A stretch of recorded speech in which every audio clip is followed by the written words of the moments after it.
Good morning. Welcome to the 7th meeting of the Interim Joint Committee on Education. Ask members to silence their cell phones. Please call the roll.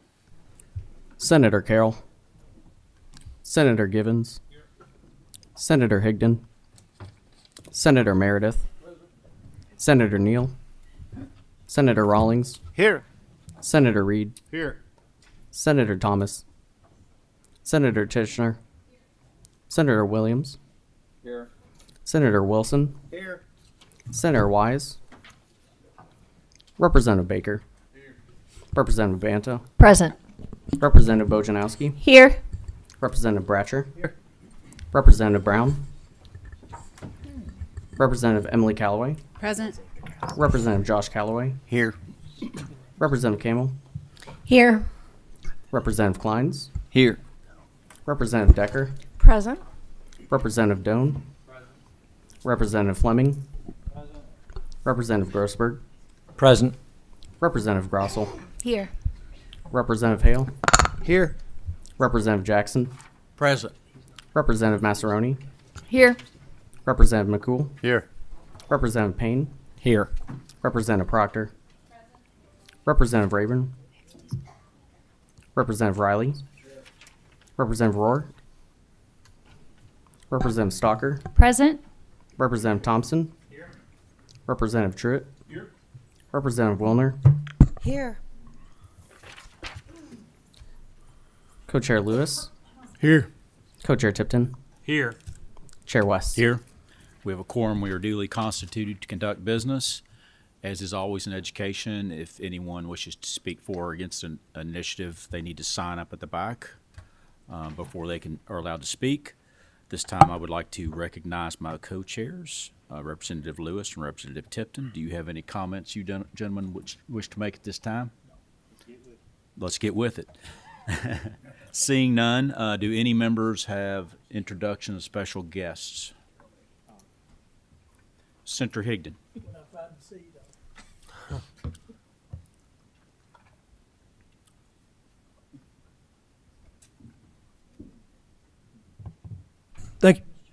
Thank you, Mr. Chairman. Sorry to hold up the process, but I do have a guest with me today. I want to recognize my predecessor, one Senator, retired Judge Dan Kelly, is with me today, and wanted to recognize Dan Kelly. Where is he? Stand up, Dan. There you go. Thank you for being here. Make him feel welcome.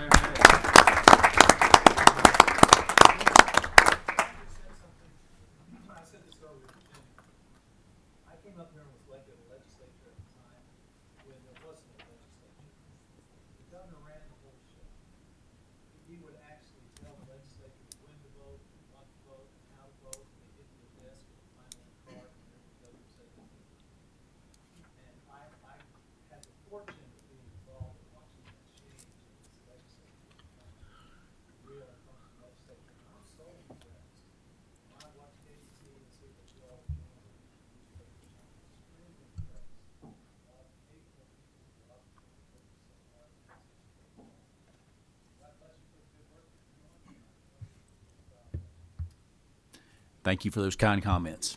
We appreciate it. Sometimes we need positive affirmation. We really appreciate it. Up first, before I get to that, we need to approve the minutes. I need a voice vote on approval of the minutes. All in favor of approving the minutes say aye. Those opposed, nay. All those in favor of approving the minutes say aye. Aye. All opposed, nay. Ayes have it. Approval of minutes is made. Up first, we have Robotics Education in Kentucky. This group, I need you guys to stay within, I've already told you, within a 10-minute framework.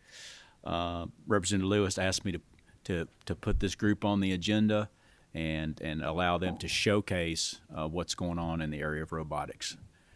Please make sure the green light's on, state your name for the record, and the floor is yours. Thank you, Mr. Chairman, and members of the committee for having us here today. I know we're on a very short time frame, as you said, with a full agenda, so I promise to be brief. My name is Representative Chris Lewis, and I represent House District 29 in Southeast Jefferson County.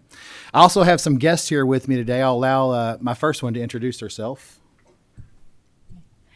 My name is Kelly Gowan. I'm the Executive Director of Kentucky First Robotics. In addition to Kelly, we also have some students and coaches from the Whitfield Academy robotics team sitting behind me.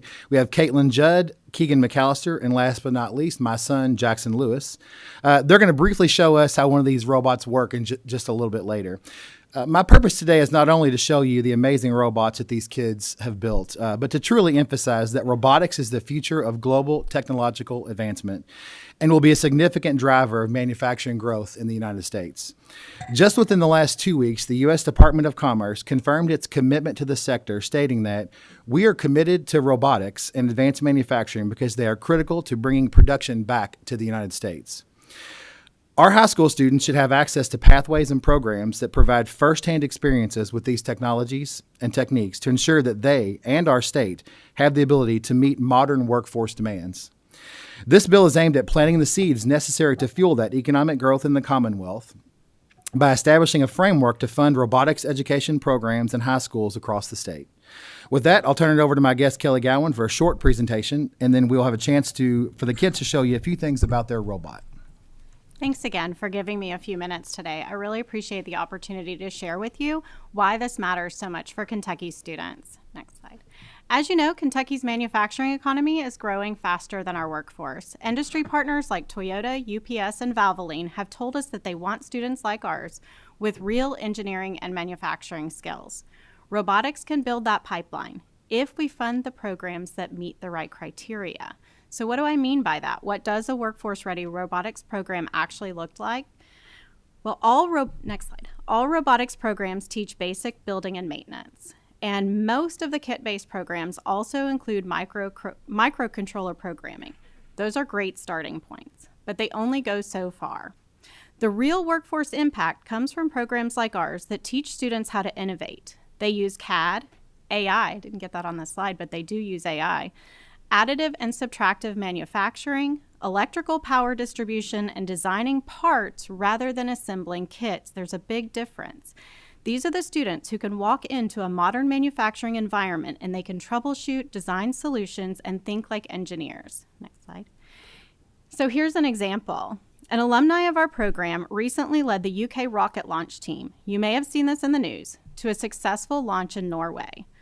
This is a project that engineers from MIT, NASA, and other top institutions had attempted without success. The coach of that team, or the lead student of that team is a student that I coached in high school. He graduated high school with every skill from that previous slide, but especially a passion for innovation, and that came directly from high school competitive robotics. In that photo, there are 4 students. 2 are our alumni, and we have a very small footprint in Kentucky right now. So you can see the impact is pretty enormous. Next slide. Our students can also earn industry certification in multiple areas, and we're working with colleges and universities statewide to secure credit for prior learning or dual credit so they can move into the workforce more quickly. These certifications come from that real work. They CAD, mechanical and electrical systems, programming, and even marketing and media. We're partnering with Amtech to expand these opportunities even further. Next slide. This matters for Kentucky because our longitudinal studies show that students who participate in FIRST go into exactly the fields that our state needs most. That's STEM, advanced manufacturing, and transportation. This is going to create the talent pipeline that aligns directly with our workforce needs right now. Next slide. This photo at the bottom was taken at one of Indiana's 6 FRC competitions where students design, build, manufacture, and program a 120-pound industrial-sized robot to play in a season-specific game. They do that in just a few months. Indiana has 6 of these events statewide because they have the teams to support it. Here in Kentucky, we only have 12 teams of this level, and so we don't yet have an event here in the state. With the right support, though, that can change very quickly. Michigan began funding robotics in 2013, and they now have teams in every single school and community. Indiana passed legislation in 2022 and is growing rapidly. We have a lot of opportunity and a lot of untapped potential here in the state. Next slide. The jobs are here. Robotics in Kentucky will grow regardless, but just maybe not at the pace or with the depth that our workforce needs. Again, kit-based programs are affordable and accessible, and they're a great place to start, but they don't build the deeper engineering and manufacturing skills that employers are asking for. This legislation would help us support teachers and ensure that we're funding programs that truly prepare students for Kentucky jobs. It also supports another statewide need, and that is more engineering teachers, particularly in middle and high school. Many of our students want to stay involved, but maybe don't want to go into engineering and manufacturing. And so we're encouraging them, and we're working with Postsecondary Education on pathways to help them become those middle and high school engineering teachers that we desperately need. We're not only building future engineers, but we're building the teachers who will train them. Next slide. Robotics events are really fun. They have the same excitement and energy you see in traditional sports. You can see that on her face. It feels like a big game. I would love to invite all of you out to a competition so you can experience it for yourselves. They're engaged, they cheer each other on, and it really is an environment that you have to see. There's some cards over there. You can get my email and I can tell you what's closest to you. But while they're having all that fun, they're learning engineering, programming, design, manufacturing, and communication in a very real, very hands-on way. We like to say it's a sport for the mind where everyone can go pro. So next you're going to hear directly from the students, and they can show you and tell you a lot better than I can.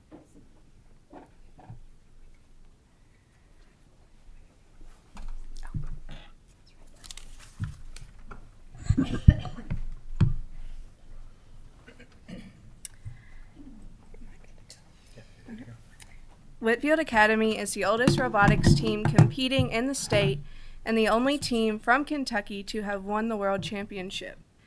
Our robot design changes every year and is based on the requirements of that competition field.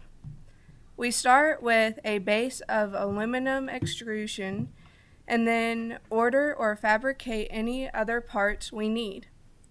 To help reduce costs, we add to customization by using 3D printed parts as well.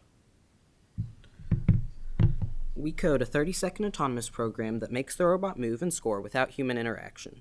To accomplish this, we taught ourselves Java coding and how to apply unit circle trigonometry so that the robot knows where it is. Here's just a small example of what this program can do.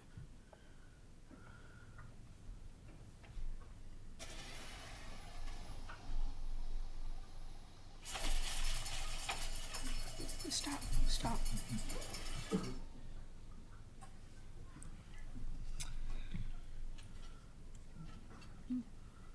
Okay. Jack will now demonstrate the second portion of our competition, which is teleoperated period. This is a 2-minute driving period where 4 robots compete against each other to score. To accomplish this, we code the robot to move based on driver inputs using the remote control. As you can see, Jack is able to drive the robot around the floor while at the same time picking these wiffle balls up and shooting them at a goal.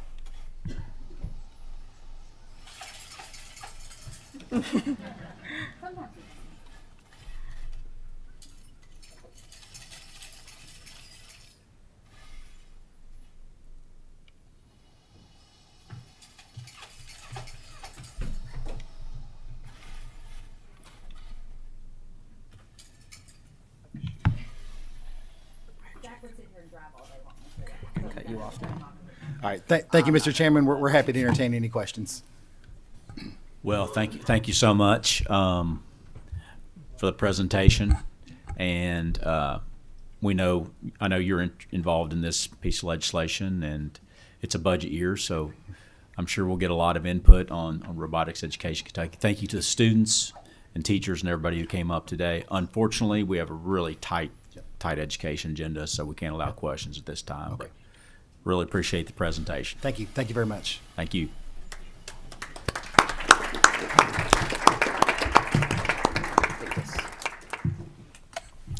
Next on the agenda, we have Canopy Kentucky.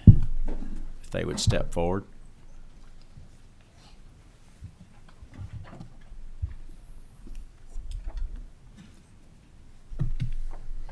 As you get settled in, if you're new to the committee, you'll have a green light on your microphone that you'll need to make sure that's turned on.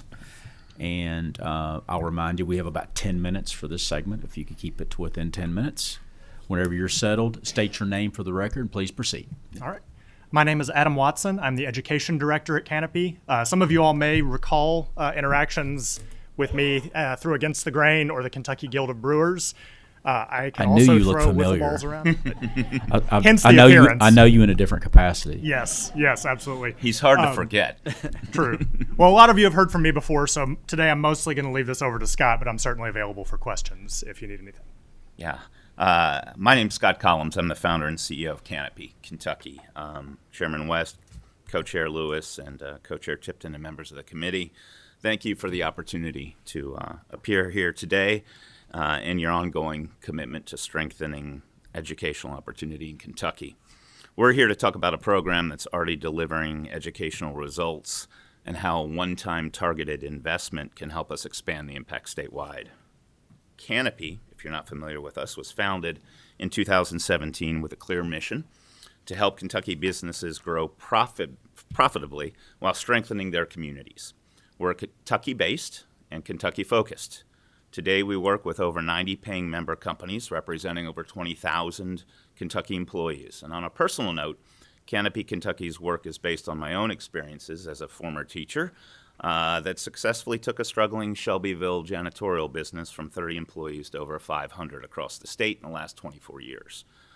The General Assembly has heard a lot about retention and loss of youth, our talented youth, as well as serious issues for employers and communities that government alone cannot fund, address, or resolve, whether it's childcare, housing, or innovative and effective educational initiatives for our Kentucky communities. We recognize this budget cycle will challenge the General Assembly to make tough decisions. Importantly, we're not here asking you to fund something unproven. We're building a sustainable membership model. We've built one that generates annual earned revenue to cover our operating costs. What we need is a one-time boost to scale faster. This is not a permanent subsidy. Why? We've demonstrated proof of concept. It's good for Kentucky and our communities to grow businesses and educate future leaders that make money while strengthening all of our communities. For every dollar requested, we will secure private funding to match. To match any one-time support, we already have over $250,000 of private funds committed and more major funding conversations happening already. What do? Our work focuses on two proven tracks that directly provide educational support to Kentucky's current and future workforce. First, the Next Gen Good Biz Initiative. This includes our no-cost high school unit, Business Beyond Profit, introducing students to entrepreneurship, leadership, financial literacy, and the ways businesses can succeed while strengthening communities.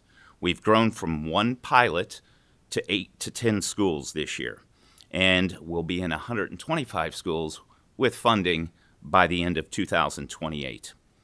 This year, this school year, 126 students have completed the unit.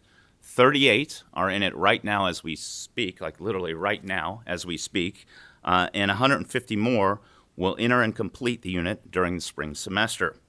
We also partner with Junior Achievement of Kentuckiana to reach fifth graders, giving them early exposure to business literacy and the principles of good business. This already reaches 10,000 to 12,000 elementary school students, and we're ready to expand. Our work with high school students also includes experiential moments outside of the classroom. For example, 6 of our high school students put on a panel in front of over 50 business and community leaders discussing how businesses can include the well-being of people and community in their work. Also, one of our students pitched his business idea for an ethical clothing line called Fairfit in front of hundreds of community leaders in early November. Yeah. And finally, our strong membership network uniquely positions us to continually add supplemental value and benefits to participating students and teachers. For example, in partnership with Connected Nation and AT&T, Canopy is providing 45 free laptops to our participating students at Shawnee High School, and we're going to expand this offering.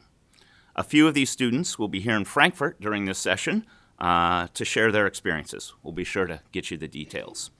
The second link is around our business and professional education. This track supports employers directly, workshops, certification, and training designed to strengthen retention and competitiveness. We already have over 90 paying member companies, and as this grows, so does our revenue base, eliminating reliance on public funds. Why we're here, the funding request. This is a returning budget request. Last session, we submitted it too late to be fully considered.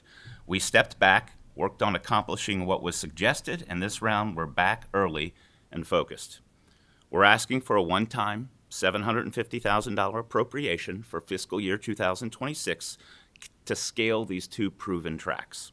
The funds will be used to expand delivery to rural and underserved communities, onboard and train educators, coordinate with districts and partners statewide, grow membership to increase earned revenue, and measure and publicly report on our outcomes. This is about growing faster, not taking a free ride.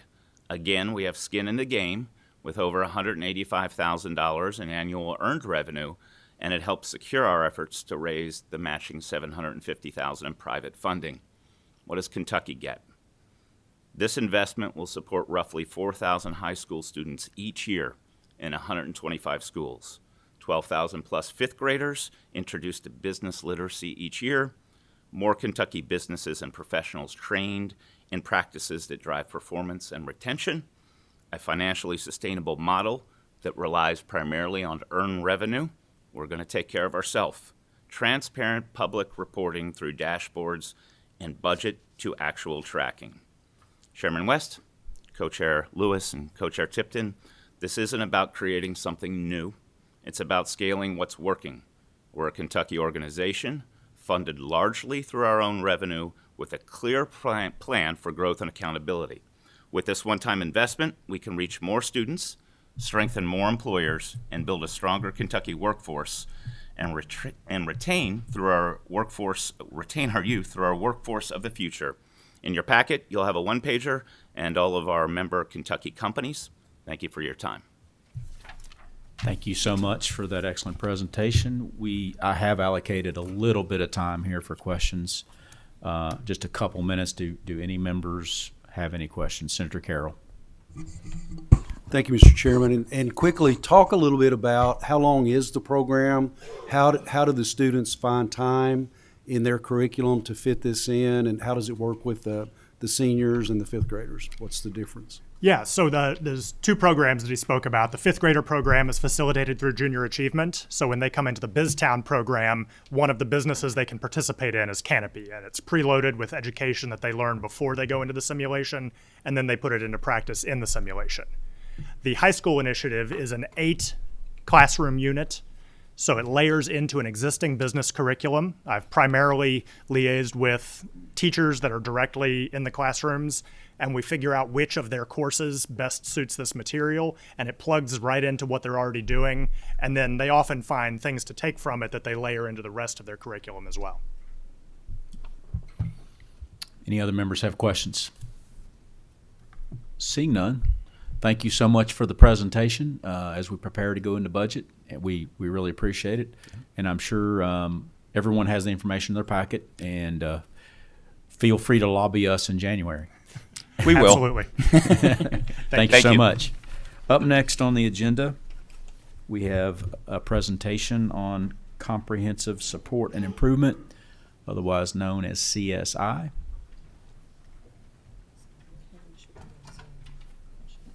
Mrs. Foster should be appearing on Zoom. Yes, good morning. I'm here. Thank you. We're getting you set up All right, thank you. where we can see you. Great.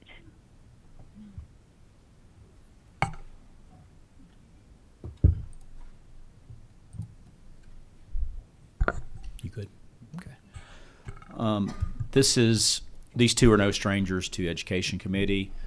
And I personally, as the chair, asked them to be here to give us a reminder of what CSI is, basic reminder, and just go over who those schools are that are currently under CSI status.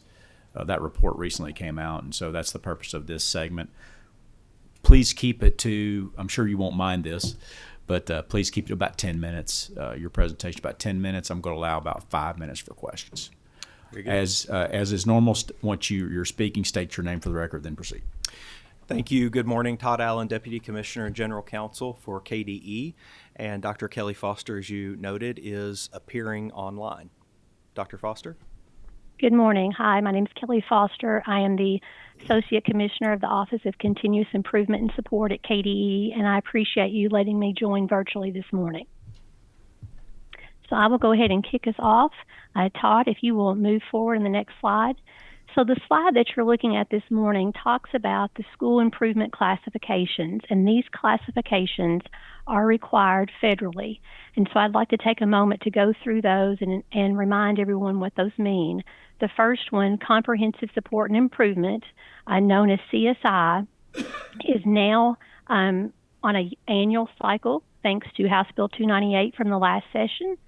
And the schools that are identified for CSI are either one of three categories. The first one being the bottom 5% of schools by level. So what that means is the school would fall in the bottom 5% of performing schools in elementary, middle, or high. The second way that you can become CSI if a high school has a graduation rate below 80%. The third way is if a school fails to exit ATIS status, then it would roll over to CSI status.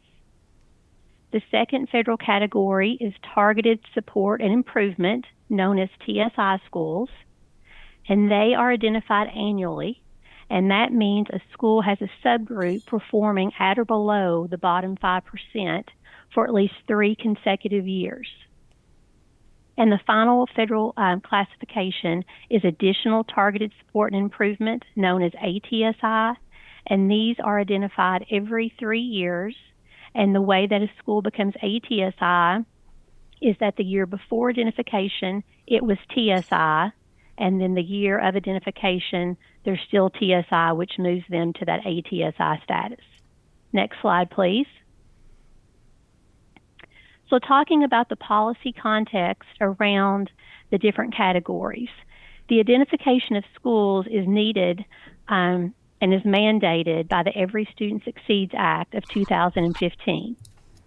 Kentucky's process is governed through KRS 160-346 and 704 KAR 5:280. Senate Bill 158 of 2020 amended the statute and placed CSI identification on a 3-year cycle instead of annual identification. It also created a new calculation for CSI that requires KDE to use an average of 3 years of change when determining the bottom 5%. Then we were faced with COVID in 2020, and the U.S. Department of Education offered some waivers to SEAs in response to COVID. And so the implementation of Senate Bill 158 of 2020 actually didn't happen until the 2022 identification cycle. And then during the last session, House Bill 298 of 2025 returned CSI identification to an annual identification. And this is something that we're very excited about at the department. So this chart will walk you through the CSI schools from 2022 until now. So when that first implementation of Senate Bill 158 went into effect for 22-23, we had 45 schools that were identified for CSI. And that would have been a combination of bottom 5% or having a graduation rate below 80%. Those were the two categories. And the majority of those were the bottom 5%. And that was based on switching to that 3-year cycle. In 23-24, when we identified, we had 27 schools identified for CSI. And what that means is some schools exited from 22-23 to 23-24 school year. So the number went down because we did not have the annual identification. So then you'll see in 24-25, we had 20 schools that were identified for CSI. So between the first 22-23 and 23-24, we had exited 18 schools. And then between 23-24 and 24-25, we had exited 7 schools. And then this year, with the return of annual identification, when the data was released publicly on November 19th, we identified 50 CSI schools across the state. So as I mentioned, we have 53 CSI schools across the state. 39 TSI schools, and 102 ATSI schools.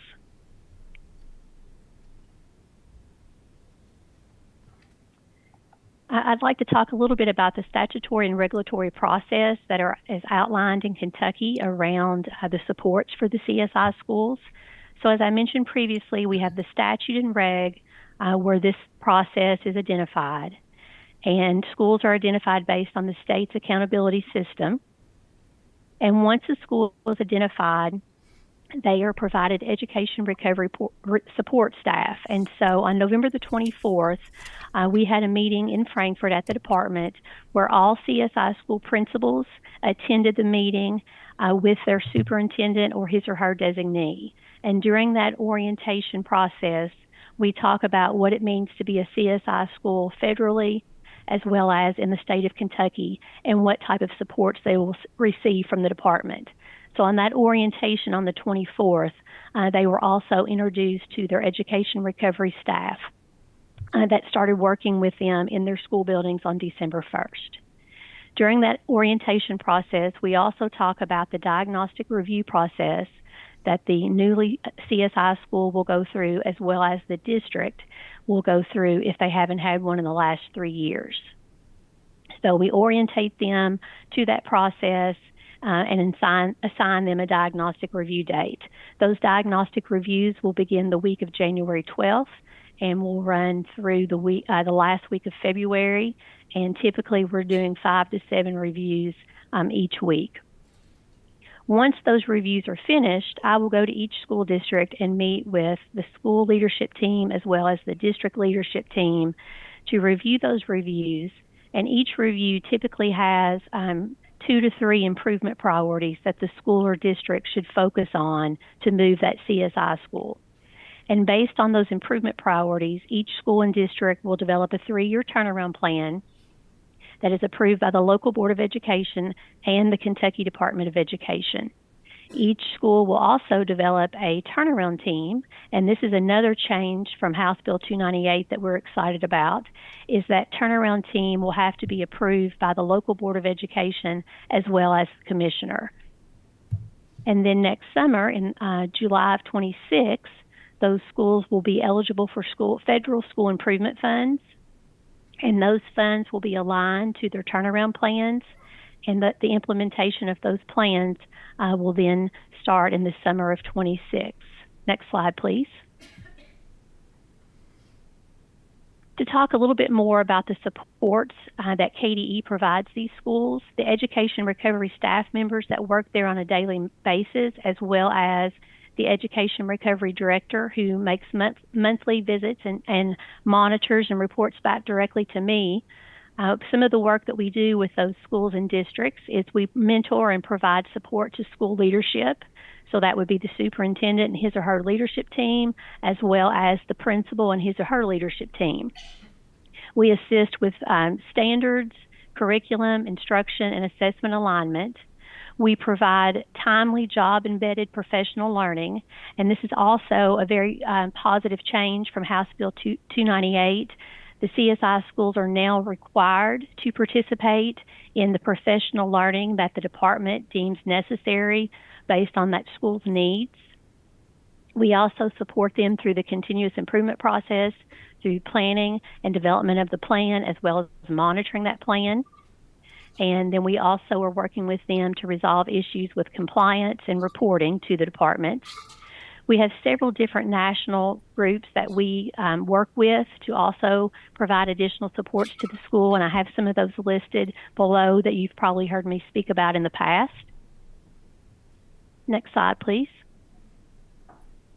I also want to take a minute to talk about our TSI and ATSI supports. So when 158 moved us away from annual identification to every 3 years, I had some additional staff because I didn't have as many CSI schools. So the Every Student Succeeds Act of 2015 clearly states that local school districts have the responsibility to provide services and supports to their TSI schools. But as the Department of Education and my office specifically that works around school improvement, we also want to be able to provide supports to those TSI and ATSI schools. So when we were identifying every 3 years, I had some manpower that could work directly with those districts. So let me first share with you what TSI schools must do based on federal law. Every school is required to have a school improvement plan. And once they are identified as ATSI or TSI, they must review these components of their plan. They need to focus on leadership support. They need to look at their resources and make sure that there aren't any inequities on how their funding is being spent. They need to ensure that they are using evidence-based interventions to move their students forward. And they also need to look at those individual student groups to ensure that they are supplying enough supports for those individual groups. Next slide, please. So I mentioned in 23-24 and 24-25, when we weren't identifying CSI schools annually, I had additional school staff that could work with those TSI schools and ATSI schools. And I am happy to report that we had 24 schools that received those supports during 23-24 and 24-25 that did not show up on the CSI school list this year or on the TSI or ATSI school list.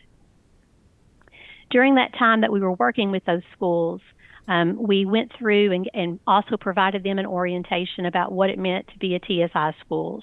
And then you can see there on that third bullet, the schools who opted in for the KDE TSI support, the different areas that we helped them in. Continuous improvement reviews, which was like a mini diagnostic review, help with strategic planning, helping with their needs assessment analysis, professional learning based on their needs, leadership coaching and support, helping them develop their PLCs, develop agendas for leadership teams, leadership retreats, also working with leadership to do classroom walkthroughs and make sure they were really looking for the right things to improve instructions and help student growth, helping schools analyze their data, and also providing their MTSS supports, the multi-tiered supports. This slide mentions those 24 schools that we worked with who did not show up on the TSI or CSI list this year based on the work we had done the last 2 years. I'd also like to take the opportunity to bring to your all's attention, my office has submitted an ABR for the upcoming session that is titled the Kentucky Education Recovery Fund, and that is us requesting additional dollars to support those TSI schools and ATSI schools. Currently, there are no state dollars set aside for school improvement. All of that work is done with federal funds. So as you all move forward, I would appreciate if you would look at that ABR. Next slide, please. And that is everything that I have for you this morning, but I'll be glad to take questions. Thank you so much, Mrs. Foster. We really appreciate it. I do want to comment that we work with a lot of professionals at KDE and a lot of professionals in state government, and Mrs. Foster is one of those high-level professionals that does it right and puts a lot of effort into her job. She has a family member with significant health issues, and she's here today by Zoom presenting this, and she didn't need to be here, but we just want to say we really appreciate you being here today. Up first, Thank you. We have Co-Chair Tipton has a question. Thank you, Mr. Chair. Dr. Foster, again, thank you for your presentation, and I want to express my appreciation to you for your help in my drafting of House Bill 298 in the 25 session. And a lot of the issues you brought up today were points that we discussed during that drafting process. I had requested from your KDE and received from your department a list of all the CSI schools, those 53 schools across the state. And as I went down through that list, it had a list of schools and how many years they had been in CSI status. Now, I know one of the provisions is that there's a requirement to do a 3-year turnaround plan. And I noticed that there were a few schools on that list that had been on CSI for 5 consecutive years. And having reviewed this issue in the past, I know some of these schools may have went off and have been back on. Can you share in your expertise what are the reasons that these schools are continually on CSI status, even though they're going through getting the assistance? And are there measures that we can take to help them make the needed improvements that are necessary? Yes, so I have testified to you guys many times, and I think you heard me talk about leadership, and you've also probably heard me say before there's not a cookie cutter answer because every school is different, every school population is different. One of the things that the federal law does allow is that if a CSI school doesn't show progress after 2 years or exit after 3 years, then the department can provide what is called more rigorous intervention in the federal law. And so we do have more rigorous intervention schools in the state. Those are the 15 that we've had up until this identification are in Jefferson County. And so we have been working with Jefferson County over the last 18 months, providing additional rigorous support to those MRI principals based around their HQR implementation, the implementation of their high quality instructional resources. And so the department has been providing monthly training for those principals around that. So that is one thing that we're doing is additional training. And then the key piece, and another highlight of House Bill 298 is that the principal capacity piece is back in statute. So we used to have that in statute, and then it moved to it wasn't required only if the diagnostic review team wanted to make a determination on the principal. So when we do the diagnostic reviews starting in January on these new schools, it is a requirement of that team to make a determination about leadership capacity. And the team will be determining if the principal has the capacity to lead the turnaround. They will, or if the principal does not have the capacity to lead that turnaround work. And the third option is if the principal needs intensive supports to do the turnaround work. So I'm excited to have that back in statute because then what that does is based on the recommendation from the team to the commissioner, then that local superintendent will have a really good piece of evidence to use moving forward when making determinations about who he or she wants to be the building principal. I have a quick, Please proceed. One quick question. Yep. Thank you for that explanation. Those are things we all talked about, but I thought it was important for you to bring that out. And my next question is not about picking on JCPS. I'm just going to be stating the facts. JCPS makes up their student populations about 15 to 16% of all students in the state of Kentucky. Of the 53 CSI schools that were identified, 41 of them were in JCPS. That's over 77%. Have you been able to identify some factors of why that particular school district has so many schools that are struggling? And what can we do to help offer them supports? Yes, thank you. So I went to JCPS in July and met with their new superintendent, Dr. Yearwood, just to introduce myself and talk to him about the partnership with the Department of Education and the work that we do in his district. And I have met with him multiple times since then and multiple times since the data was released on November the 19th. We are trying to work very closely with them. I have staff that are actually meeting with them this afternoon. He has recently brought in all of the principals of the schools who stayed on the list. And my team and myself also participated in those meetings where they did an overview and the challenges that they are facing and identify the additional supports that they would need from the district to continue to move forward. Jefferson has many challenges, in my opinion. They're a very large district with lots of minority students, lots of students that fall into different subgroups.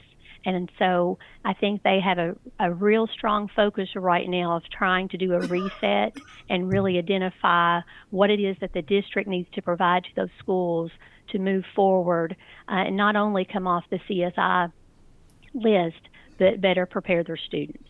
So we are working with them hand in hand, and I do sense a very real sense of urgency from Dr. Yearwood in our meetings over the last month. Thank you, Dr. Foster. Thank you, Mr. Chair. You're welcome. The questions are starting to stack up, so I'm going to make a decision here. Let's limit each person's questions to just one, please.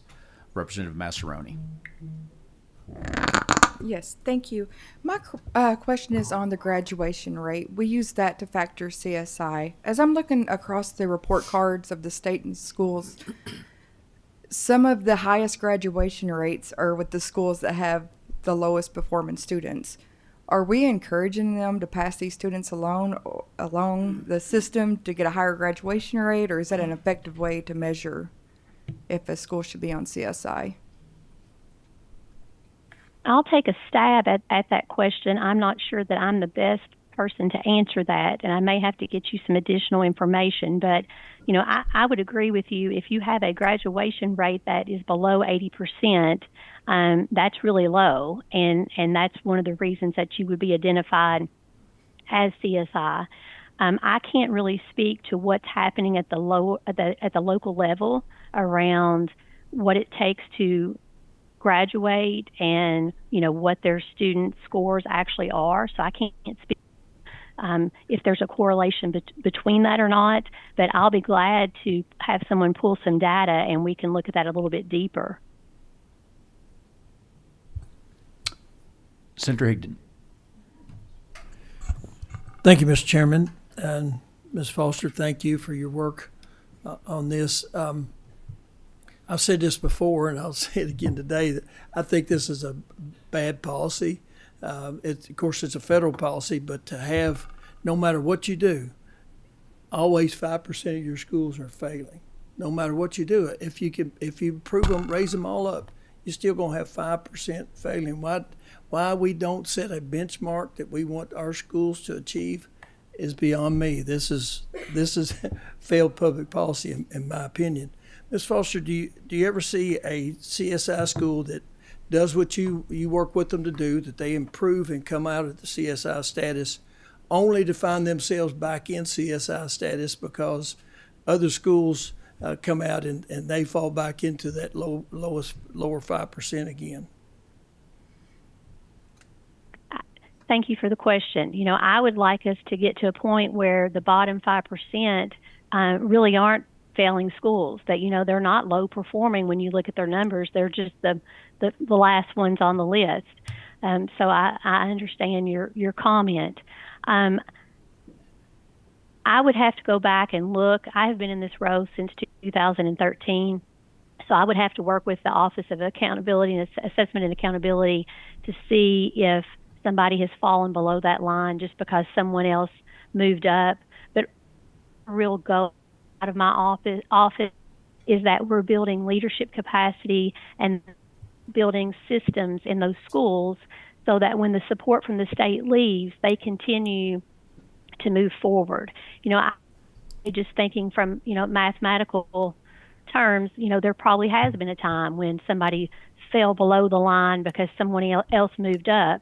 But I will say, there's not much difference between a bottom 6% and a bottom 5%. So, if you're in the bottom 6%, you're also really struggling and really need some additional support.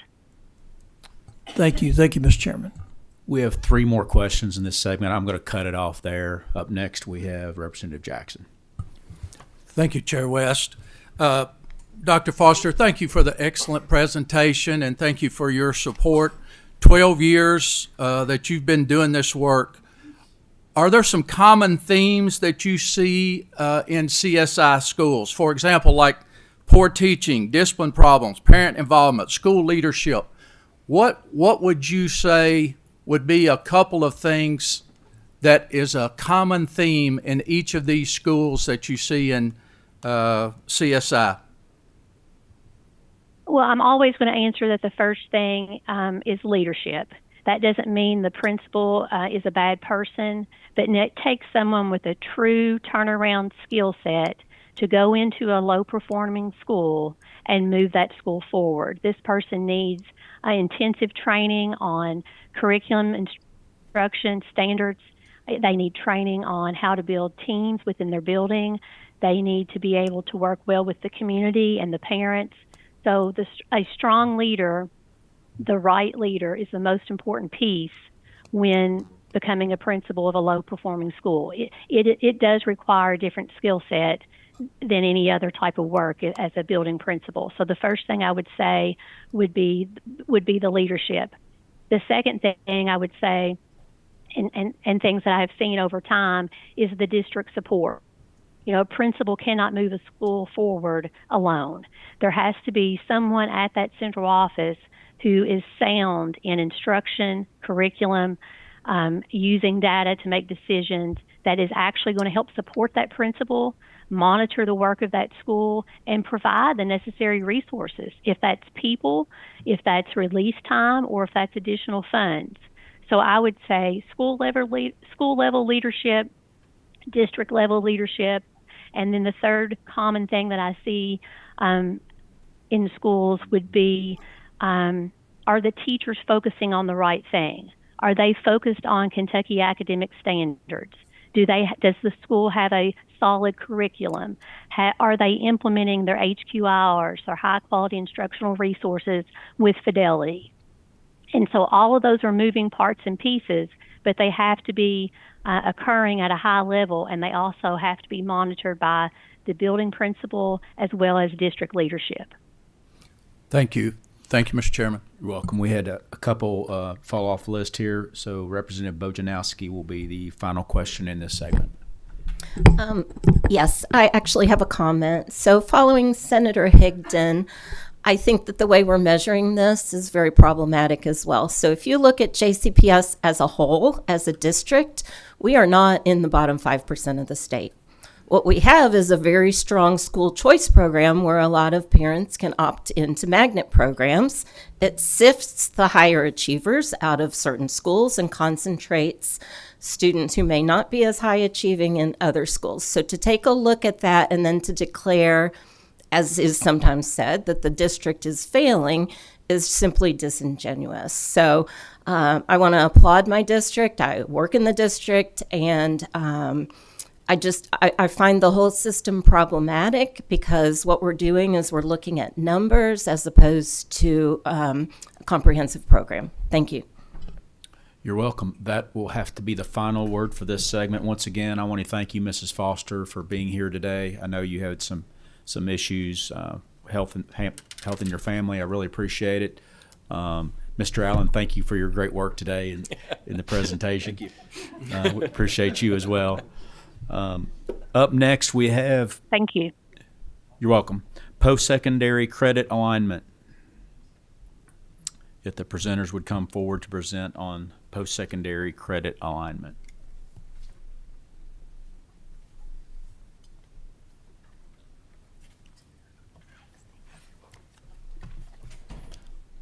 I'll give you guys time to set up. Both of you are no stranger to this committee. Make sure your green light is on. You're going to have about 10 minutes for your segment, and then we're going to allow 5 minutes for questions. Okay. So if you could keep to within 10, the floor is yours. State your name for the record and proceed. Great. Vanessa Grossel, State Rep from the 88th House District. Travis Powell, Executive Vice President and General Counsel for the Council on Postsecondary Education. All right. Thank you, Mr. Chairman and members of the committee. We're here today to talk about streamlining the transfer process for students, and particularly between four-year institutions. If this sounds familiar to you, it's because, well, a couple of reasons. This legislation, a very similar version, passed the House unanimously during the 2025 legislative session, so I want to thank all of my colleagues in the House for supporting it. And the other reason is because of the work that Dr. Quarles and his team at KCTCS has done. You've seen it, I'm sure, in the news and on social media around ensuring that the 2-year to 4-year transfer process has now over 350 pathways identified for transfer. And so what we want to do is something very similar, 4-year to 4-year. This reduces time to degree for our students, and it focuses on the high demand pathways for entering the workforce. And it saves families and taxpayers money that has been invested in tuition and for state-funded scholarships. This is important to me because I was one of those students that transferred between and took classes at the University of Kentucky, U of L, and my local community college. So we have invested another year of work on this legislation. We've partnered with universities and our colleges for feedback and suggestions, and we are willing to work with all public institutions on the pathways. They ultimately, through this new version, will choose to opt in on the pathways. We realize that while the universities are independent, they are ultimately guided by the Council on Postsecondary Education. And I want to turn it over now to Travis, who will explain the benefits of passing this and how it will make student success more attainable, support school counselors and everyone involved. Thank you. Thank you, Representative Grossel. First off, I'm just going to take you through a little bit of data just to kind of give you a sense of transfer at a very high level, both 4-year to 4-year and 2-year to 4-year, just to get a sense of the landscape currently. As Representative Grossel said, we have been working on this issue. We have, with our campuses, we have teams of 4-year institution representatives and 2-year institution representatives working on transfer, helping to make transfer more seamless for all students that do want to transfer. So this is from National Student Clearinghouse data. 70% of students who started at community college will not transfer within 6 years of entry. Now, is that necessarily in and of itself an issue? No, because some of our students that enter our community colleges don't want to transfer. They're taking a certificate or some kind of diploma for a workforce credential. So again, this is not necessarily saying that this is a problem, but it is the nature of transfer. So about 70 students won't transfer, 70% of students won't transfer within 6 years of entry for a variety of reasons. 30% of those students who will transfer to a 4-year institution, some of those go to the 2-year institutions knowing they want to transfer. Some get in, take a few courses, get those certificates or diplomas, and decide they want to continue on with their education based on whatever they need for their career goals. And then of those students that do transfer to a 4-year institution, 50% will complete a bachelor's degree within 6 years of transferring. Now, this is national data, but I do have some Kentucky data for here just to give you a comparison here. So this is the most recent cohort of data that we have. How many students are in Kentucky entering community college? About 7,000 each year. And so the transfer out rate you'll see there, about 29% of students of that almost 7,000 transfer out of that 2-year institution to a 4-year institution. You can see there on the right the comparison to the national data. We're a little bit behind there. 64% transfer without a degree. That may be by design from them potentially. Want to get my feet underneath me in my first year of community college, then transfer on. We don't know all the reasons. There's a lot of nuances to the data that we don't have captured here, but you can get a sense here of who transfers, of the percentage and what they transfer with. And the completion rate, transfer out of a bachelor's degree, those that do transfer out, and do enroll in a 4-year institution, 40% of those students graduate. We'd like to get that number. That's significantly behind those that are native students at our institutions. So we want to make sure and try to get that completion rate up, and it's again about 10% below the national average. And then the last there is you talk about the cohort of bachelor's completion rate in Kentucky. So they actually 11% of those students that do transfer out actually get their degree. Credit hours to degree comparison. The green line there is our 4-year institutions that receive transfers from community and technical colleges. KCTCET's transfer to degree is in the orange line, and then the native students is in the blue. And you can see they're significant different. But one of the things I want to highlight here is the closing of the gaps there you see from 2-year to 4-year degree. So basically, as you can see, a native student, that's a student that's enrolling at one of our 4-year institutions initially, has about the same, as opposed to a KCTCS student that transfer, and this is somebody that transfers with 30 credit hours or more, they graduate with about the same number of credits. So that's a testament to the work that our transfer agreements have done between our institutions to really get that gap down, and you can see we're really proud of that work. Still significant gaps there from four-year institutions that receive transfers. You know, a lot of credits to the degree there, but again, we are proud of the progress that we've seen there. Next slide just kind of shows you the breakdown by institution. Again, it's along the similar lines there. Now, what we notice here is that we try to target a 120-hour credit, a degree for a bachelor's degree. This is significantly more. Again, but we do know that, students change majors. There's a lot of reasons why very few students go in, and it's nice when they do, to go in and enroll in a program and they know exactly what they want to do. They know where they want to end up. I certainly didn't when I started. Students change majors, that sort of thing. So we know, that does play into this potentially, but there still are, that's still a significant amount of credits, and we're looking to find ways to decrease those. Transfer pathways. Representative Grossell mentioned this already, but we have KCTCS manages over 350 transfer pathway agreements to public universities. That's a testament to the work that's been done in this area. That's also a lot to keep up with for counselors and folks at KCTCS to sort of help students navigate the process here. You can see there at the University of Kentucky, they have several different manufacturing learning technology to manufacturing learning science, 2-year to 4-year transfer agreements. They have different ones between each of the different community and technical colleges there. So again, a lot of transfer pathways there already. 2-year to 4-year, not 4-year to 4-year, but 2-year to 4-year. So a lot of work's been done in this area that we hope to expand upon. This just gives you an idea of the top transfer majors to public universities. What are these? What are the majors that students transfer in most? And you'll see these numbers are pretty low. I thought it was interesting to note the registered nurses. A lot of nursing BSN students transfer 4-year to 4-year to 14% rates. That's very interesting to me. But you can see it's kind of spread out a lot between the top 10 here. Psychology is high. We're kind of digging into why that's the case, and social work, so some of the social sciences there are some of the higher levels. You see elementary education and teaching on the list too.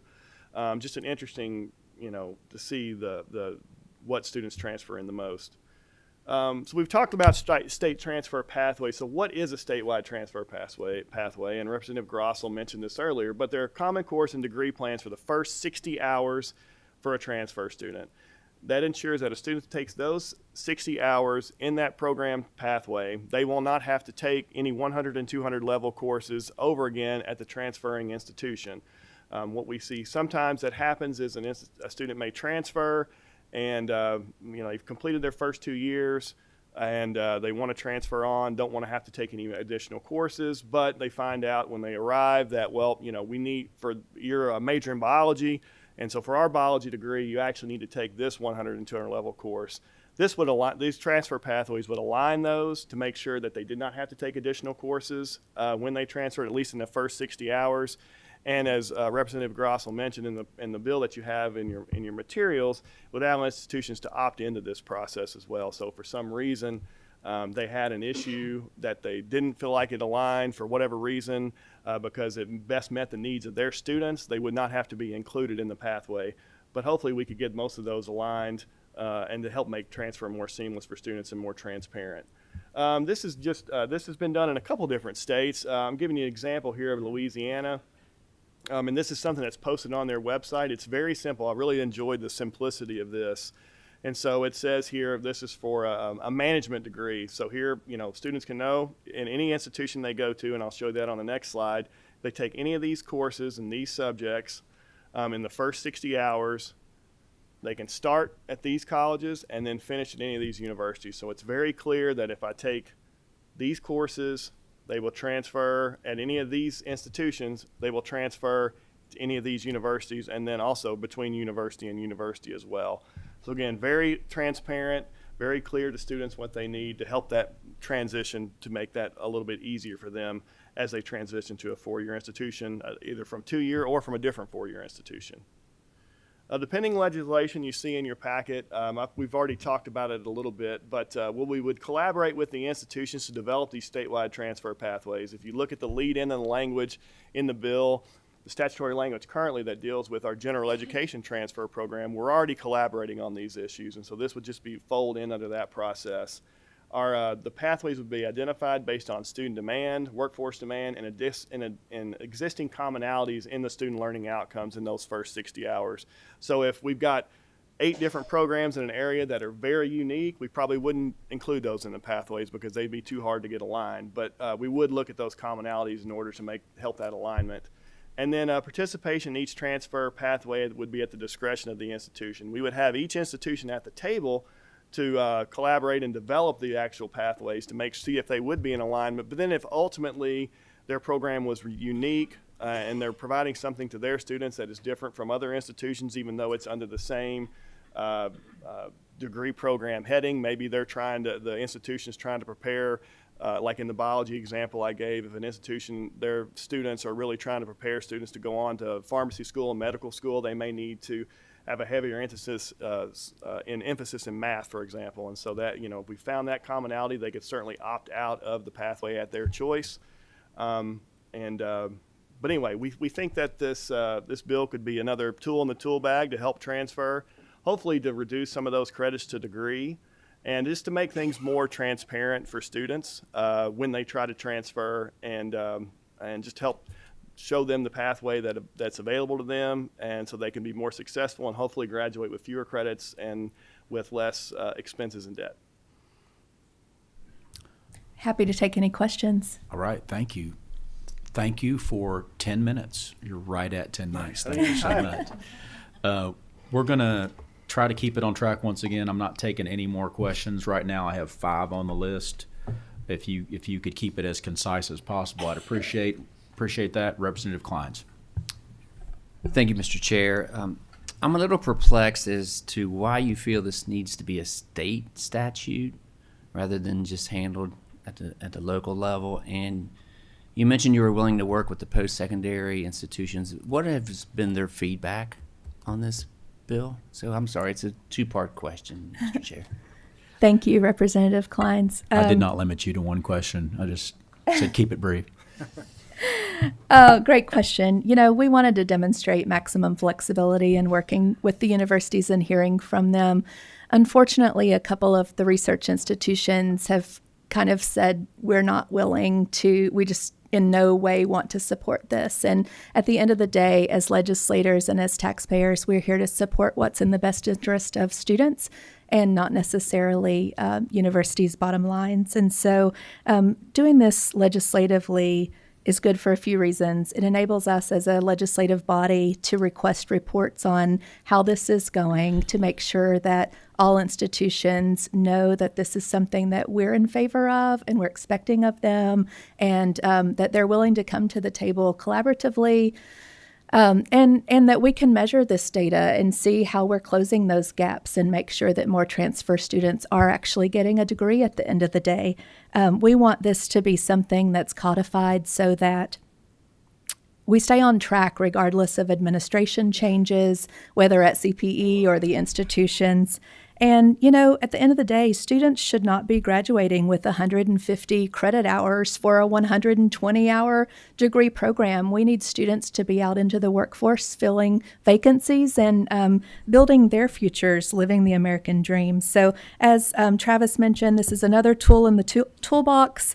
It's a great tool for students who start college already knowing that they want to transfer, and it's going to help our high school counselors better be able to advise students as they're getting ready to leave high school, already taking dual credit and AP courses and so on, to know where they can best plug those in. Thanks for the question. All right, very good, thank you. Representative Riley. Thank you, Mr. Chair. I think my question has been answered. I was going to ask if there's been a consensus among the universities in favor of this legislation. I think she answered that question. Thank you. I would say KCTCS in particular, because they've done so much legwork on the 2-year to 4-year transfer process, have been very helpful in helping us with this. I'll just say that, we've had a lot of conversations with the institutions. I think they're all committed to improving transfer. That's what I've heard in our discussions. I think the biggest issue, to sort of answer the question, about their issues, it's more of along the lines of, what problem are we trying to solve? Is there really an issue? I mean, I gave a lot of caveats to the data that I showed you. Can we dig in a little bit more? I mean, I think that's really their, not that they're not interested in improving transfer and and reducing the time to degree, but just what are we exactly trying to solve? And I think, with this, we think this is, again, one tool in the tool bag that can help. I think anytime that you make things more open and transparent for students, it's helpful. Anytime we all get folks to the table to talk about these issues is important, and this would ensure that this continued to happen into perpetuity as long as the legislation would stay in place. But that's more of their issue, I think, is just, let's take a deeper dive here. But I think everybody's committed to working on it.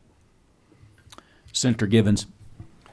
Representative Grossell, I want to start by thanking you for your passion around this topic. You and I have met and talked about it, and I appreciate you taking the time to meet with me and discuss it. I also want to acknowledge something that I thoroughly enjoy seeing, and I want to thank you and thank our chairpersons. When we have legislation written in a form that it's ready to go, then we can actually move pretty quickly on conversations about it. And this is the second agenda item today that I see a piece of legislation about, and I really enjoy us using the interim to take legislation and look at it. The hazard is you're giving me the chance to critique it a little bit too, okay? So I hope my comments are viewed as constructive criticism. I'm on page 2, and I'm down on line 20. Students may earn credit in statewide transfer pathways through any means prescribed by the institution, including but not limited to credit for prior learning and dual credit as defined by the council.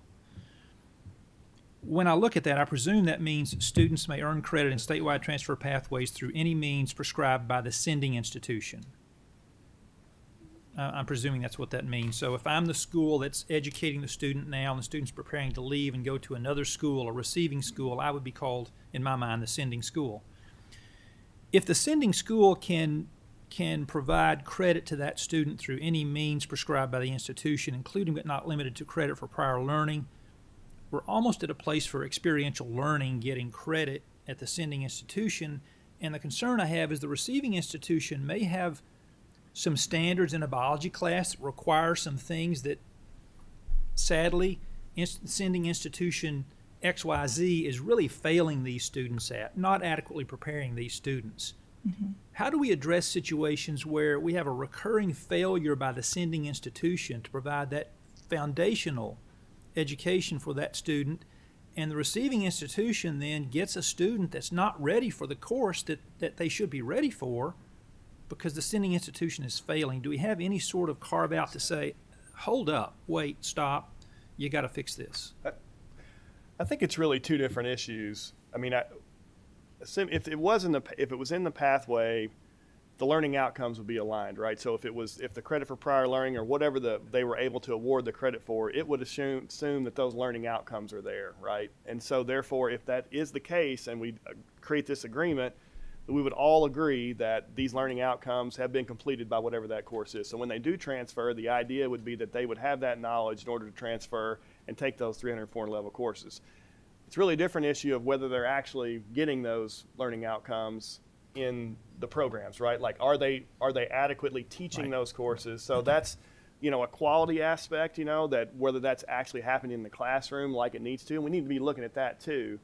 But ideally, if the learning outcomes are aligned, then they should be able to take those credits at that receiving institution and accept them, and they should be ready to go on to the, 300, 400 level. If they're not teaching them at the level they need to, that's really a separate issue. But I think the pathways should, again, if they're aligned and the learning outcomes are there, ideally they would be able to move on. But if they're finding, if we set this up and they're finding that the receiving students are not being successful, then we need to take a look at, what are those courses that they're taking that they're not being successful in? Are there issues with instructors there that are not teaching them to the level they need to be? And that probably already happens at some level from 2-year to 4-year because they have these transfer agreements in place. We do see that transfer students tend to be pretty successful when they transfer. So I think TCTCS is doing a good job of teaching those students. But I think, again, it would just be more of a nuanced conversation and more about the teaching and what they're actually should be learning in those classes. Very brief follow-up, Mr. Chairman, if I could, please. Thank you. Travis, thank you for that answer and that response. And so if there's a need for a dispute, I don't want to use the word dispute system, but if there's a need for a system, we can create that, is what I'm hearing you say. Mm-hmm.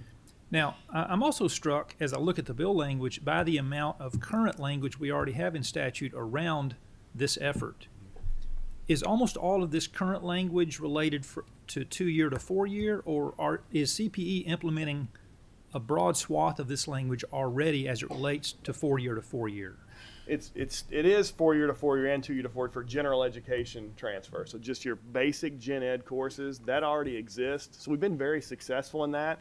And I think you see, in the credits to degree and those going down for transfer, I think that's due to, legislation that was passed in 2010. And so we're really doing well there. The issue that this tries to accomplish is those courses and learning outcomes in those majors that are really outside of the broad general education programs, like for nursing or for biology, psychology, management, those sort of things that are program specific. That, when I show up at UK or EKU or whatever, if I want to get my business management degree, there are certain courses I need to take in the 100 and 200 level that are beyond general education that I need in order to get that degree, and that would cover those additional courses. But the gen ed transfer legislation you all passed in 2010, it's working well, and we're really proud of what we've done there. Thank you, Mr. Chairman. Senator Givens, I appreciate the question, and if you have any feedback or tweaks you would like to see, that's why we put this in your packet. We really want to hear from you all and be transparent with you all as well. Thank you. Representative Tipton.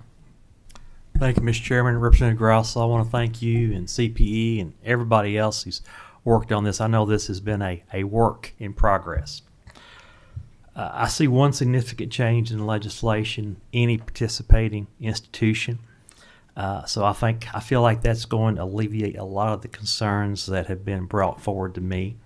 I'm not sure it's going to alleviate all the concerns that have been brought forward to me, but we're going to continue to work on this.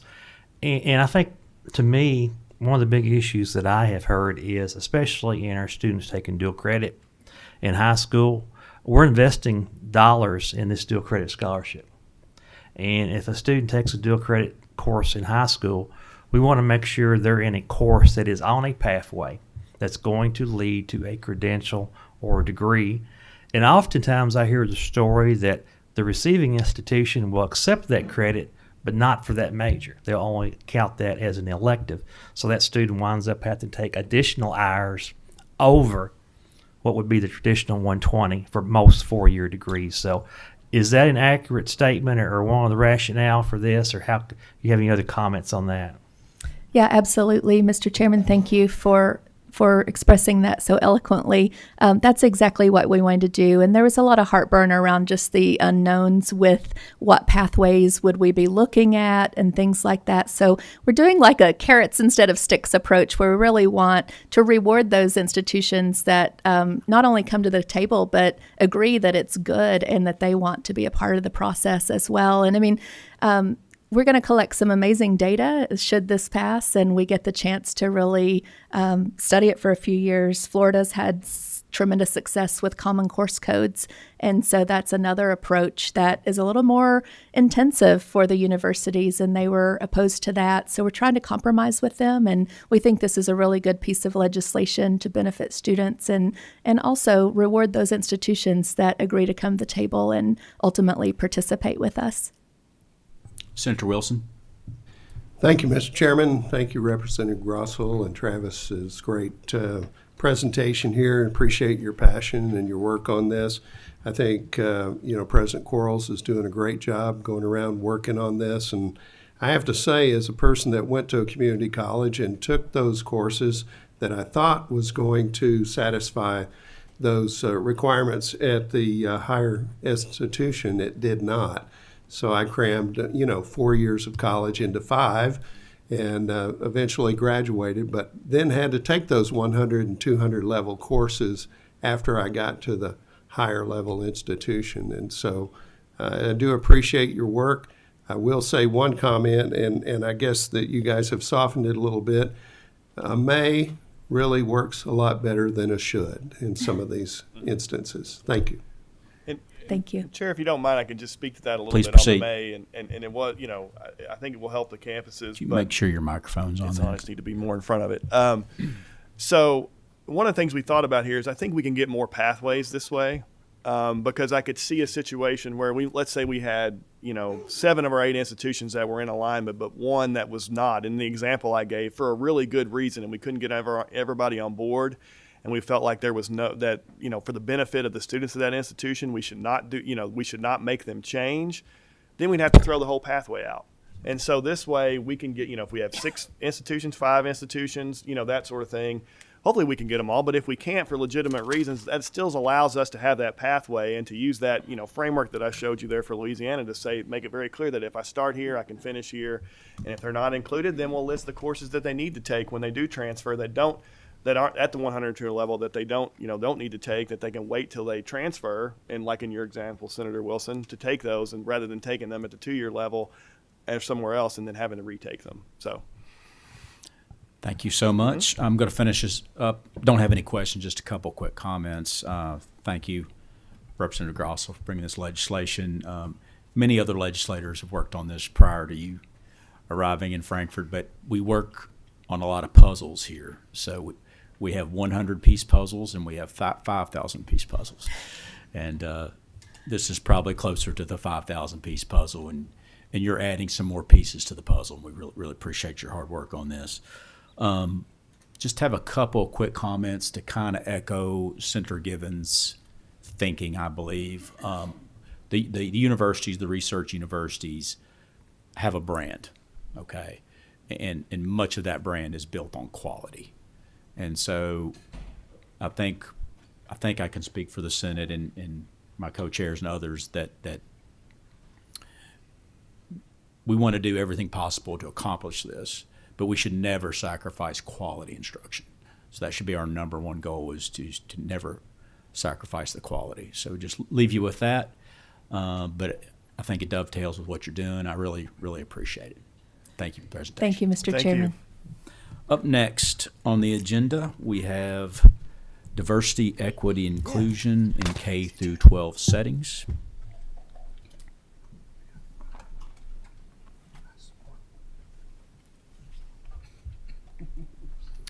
I think the way this will work in this segment is Senator Tishner will present at the table. We do have one guest who is with us by Zoom.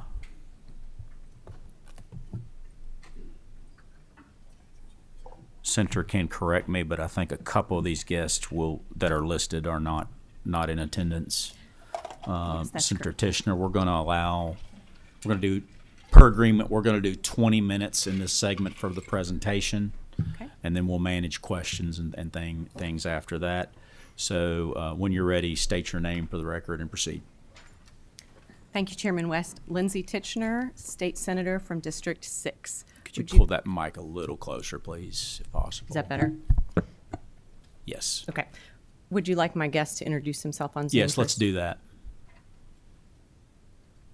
Michael Frazier, Executive Director for the Kentucky Student Rights Coalition. Thank you. Floor is yours. Thank you so much. Yes, 2 of my guests, one was stuck in an airport and a flight was canceled, and the other had a scheduling conflict arise.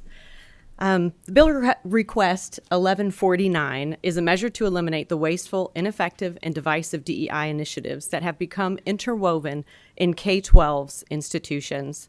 BR 1149 is very similar to Senate Bill 165 from last session, with a few revisions. A brief summary is included in your committee documents. In 2025, the General Assembly made a bold step and passed HB 4 to reclaim our post-secondary institutions from the grip of these same discriminatory policies and practices. I am hopeful that we will be able to take the same measures this session regarding our K-12 schools.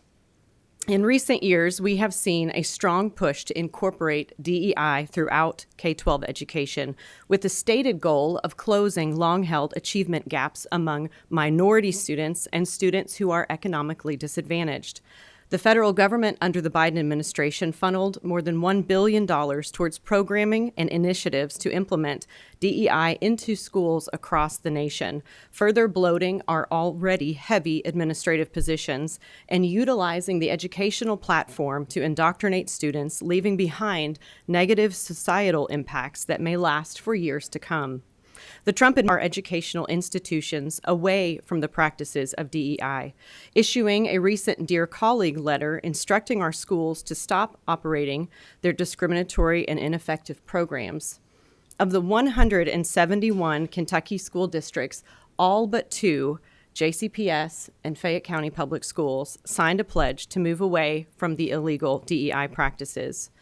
In July, the U.S. Education Office for Civil Rights notified one of those two districts, Jefferson County, that they were in violation of Title VI for unlawfully considering race, engaging in racial balancing, and by utilizing a funding formula that explicitly discriminates based on the racial makeup of its schools.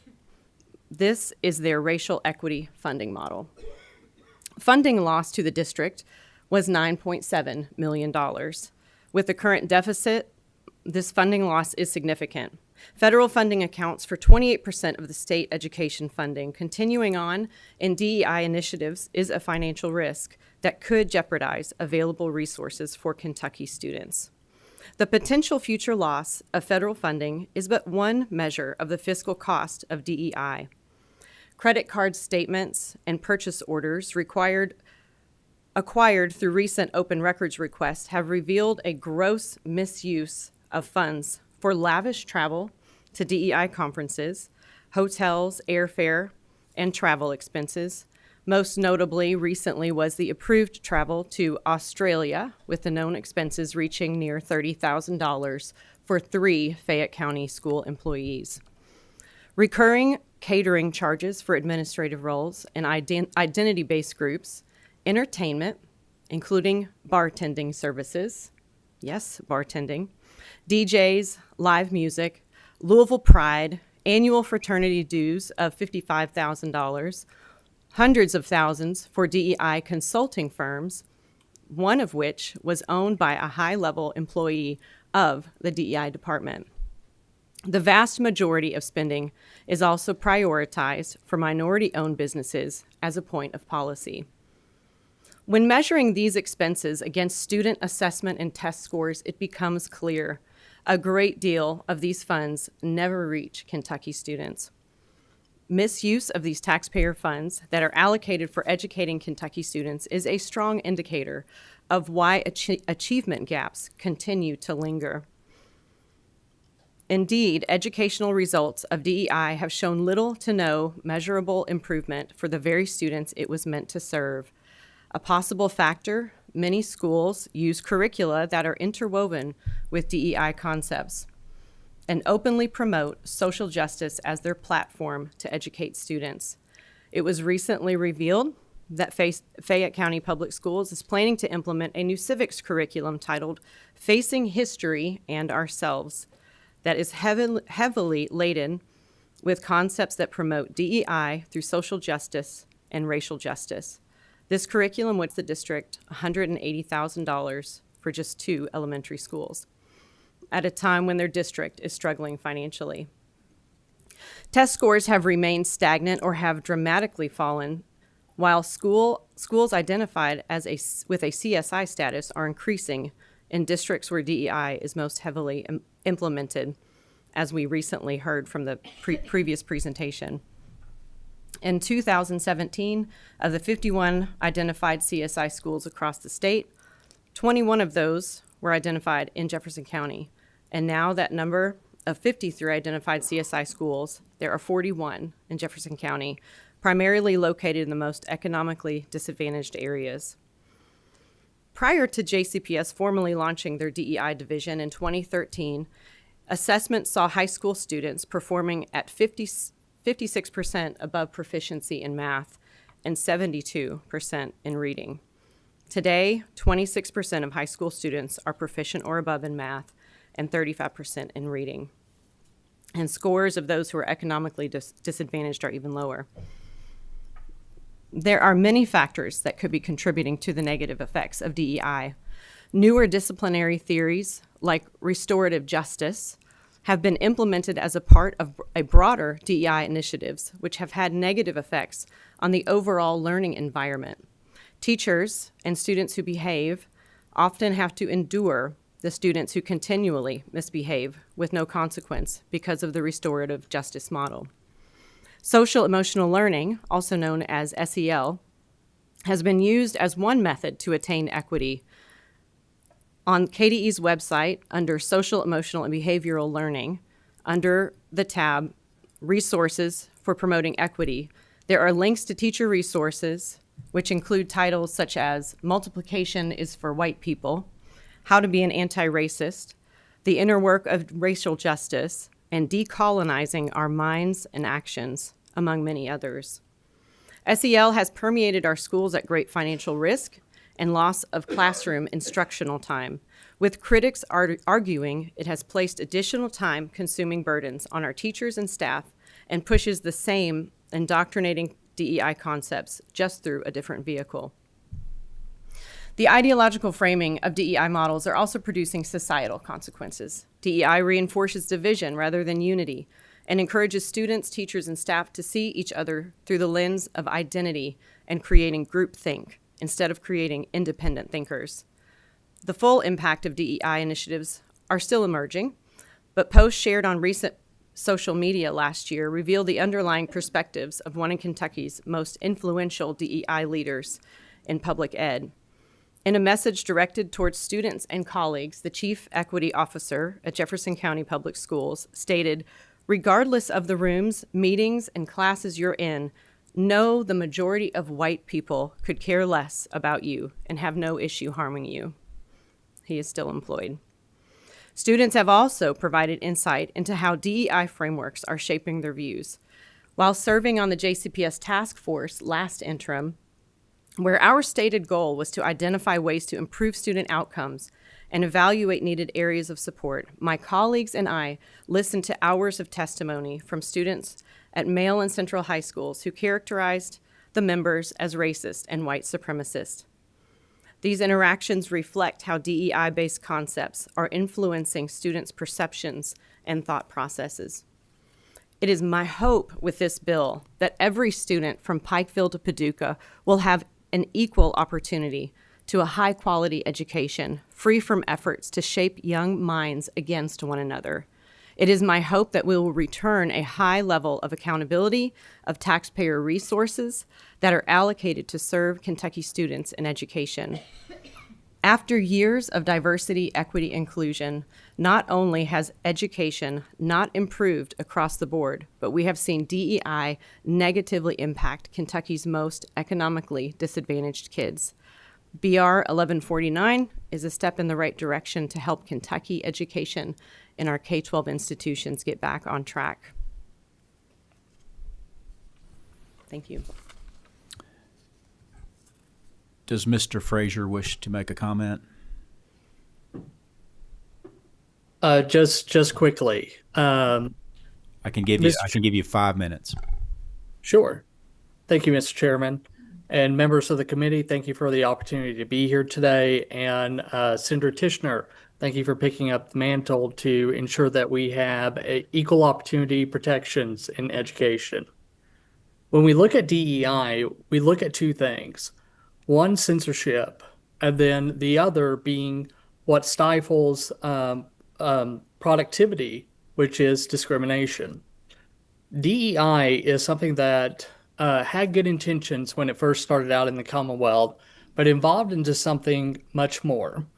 So with DEI in K through 12, we're seeing what are the counterparts of fulfilling our mission into what is education for K through 12, which is to produce civically engaged and also mindful, critically thinking individuals for society. DEI is the antithesis of those things. So with that, of course, we're here to support the bill. We're here to ensure that all students from Pikeville to Paducah, as Senator Tishner said, have the same equal opportunity to education, especially for our young people. So with that, I appreciate your time and thank you very much.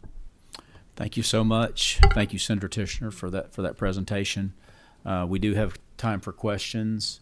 Once again, we have, as of right now, 5 questions. If you could be brief in your question, I would appreciate it. Representative Bojanowski will be first up. Yes, thank you. My question's for you, Senator Tishner.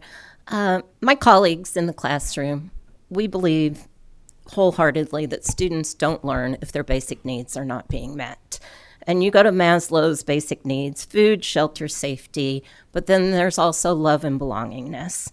And so any inclusion efforts would be eliminated based on this initiative. Do you have access to, or can you share with the committee, peer-reviewed research that states that in removing inclusion initiatives would increase student achievement, so peer-reviewed? And then secondly, if you could provide a definition from your handout of what discriminatory concepts are. Let me address the first one. Discriminatory concepts. I'll read you the definition, which is in line with HB4 and very similar to SB 165 from last session. Discriminatory concept means a concept that justifies or promotes differential treatment or benefits conferred to individuals on the basis of religion, race, sex, color, or national origin, unless the differential treatment or benefit is excluded from a diversity, equity, and inclusive initiative under exclusion set forth in subsection 6 of this section. On to your first question, do I have any peer-reviewed studies? I don't know that those studies exist. I would also ask, are there peer-reviewed studies that show the concepts of DEI are improving education? I don't know that those exist either. It's possible that they do, but I haven't found them. I would say if you are doing anything within the classroom that is preferential or differential treatment based on these things listed as discriminatory concepts, I don't see how that could benefit students in education. As we just heard from the questions in the presentation regarding CSI schools, Ms. Foster acknowledged a possibility of why schools continue to be on the CSI list continually, is that teachers are focusing on the wrong things. And DEI that's being pushed in 2 districts in particular are forcing teachers to focus on the wrong things. And therefore, we're seeing negative results in their test scores. If I may just very briefly Quickly. follow up. A lot of what happens at a district level doesn't come down to the classroom. So I would tell you from my experience that there is very little that is forced upon me that I have to do that would be in any way an impact on from your legislation. What is concerning is that if we cannot have our children see themselves in the curriculum, if we cannot have initiatives that recruit teachers who look like our kids, it will continue to impact student achievement, and it will impact that belongingness. I understand middle school girls, Black girls, on a survey are the most to say that they don't feel like they belong in their schools. So should we not take that survey result and try to figure out how we can help Black girls to become more involved or more part of it? I mean, you stated that this brings division. I feel like your bill brings division to educators. Representative Camuel.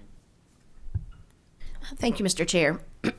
I have more of a statement than a question because I'm not sure that there is an answer that could possibly be given, Senator Tishner. But I just want to say diversity is not anything that people should be afraid of. People should not be afraid to learn about other cultures or to learn about other religions or those who may be differently abled or what our history is.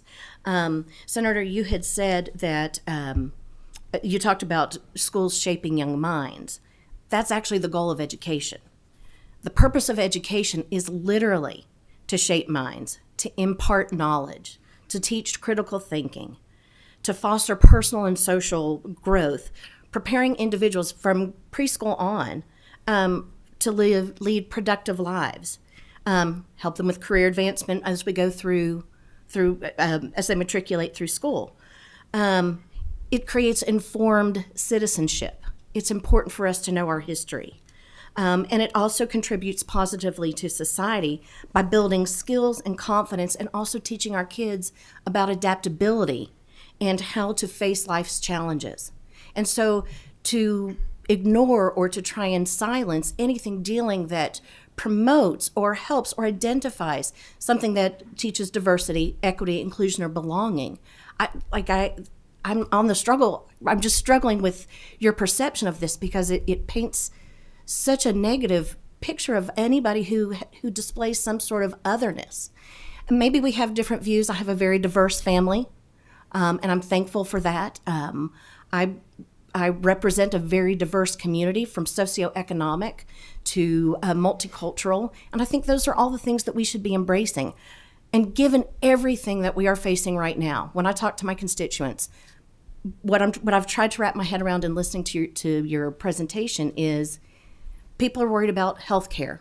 They're worried about access to homes. They're worried about affordability of groceries. With tariffs, they're still rising. They're trying to put food on the table. They want access to insurance, and we know that they'll be facing rising insurance costs. So how does this bill, I just don't see how your bill, how this proposal helps Kentuckians. So thank you. There are a great many bills that will flow through this legislative session that won't address those issues. We touch thousands of different subject matters, and they aren't all focused on economic prosperity, although I believe education is one of the foundational principles that can build educational economic opportunities. Two things that you said that I want to point out. You said something about I don't want to shape kids' minds. I don't want kids' minds to be shaped against one another. Senator, was that's what the I purpose used. of education.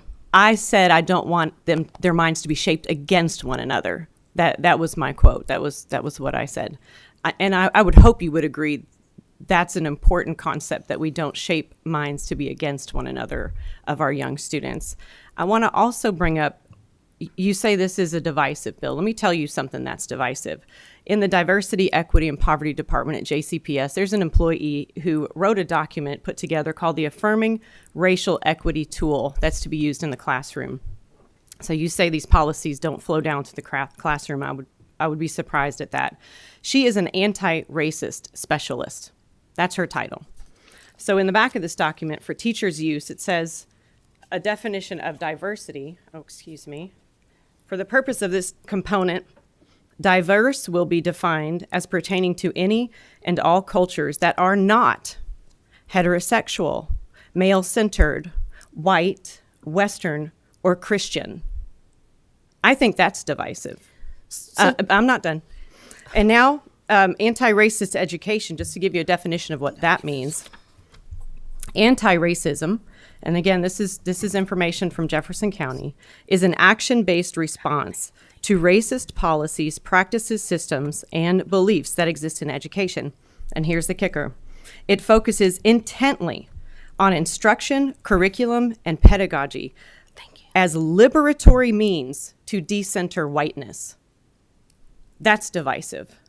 I don't know how you see that as not divisive. And I'm not sure how that would help a student learn how to read and do basic math.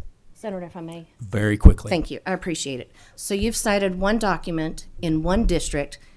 A district that affects more than 15% of the state. You are citing one document in one district and trying to I think, skew the perception. This so is the one document. perception in the largest district in our state that refuses to comply with the federal guidelines to pull away from the practices of DEI. And it's already cost that district $10 million, who has a deficit right now, a budget deficit, a significant one. Senator, I would really love to just finish my point if you don't mind. And I appreciate that you have a different perspective than me. But I think the goal right now is to make sure that we are not creating, even in this give and take, there's divisiveness, and there shouldn't be. We should be embracing it all. And so I'm happy to have a further discussion about this offline. I'm happy to say I work for a public school district. My husband does as well. And I think that I can probably offer you some differing perspectives and maybe open your mind to see how it is actually beneficial to our students. But I appreciate it. Thank you. And when I would love that. And please bring the test scores when you come. I would like to see the benefits of how it's helping kids progress in their education. Senator Rawlings. So universities, thank you, Mr. Chairman. Universities found that offering remedial math and English classes has become necessary for many incoming students.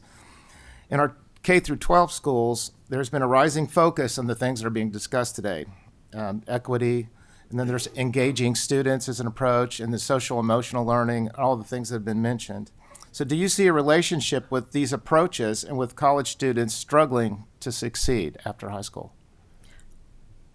I do. I think even just the presentation before that, we see CSI schools continually being on the list, and those are usually in the economically disadvantaged areas. Is this really helping? Are we focusing on the right things in the classroom? And clearly we have moved away from the fundamentals of education, so much so that we have a significant need of remedial courses in English and math when they enter college.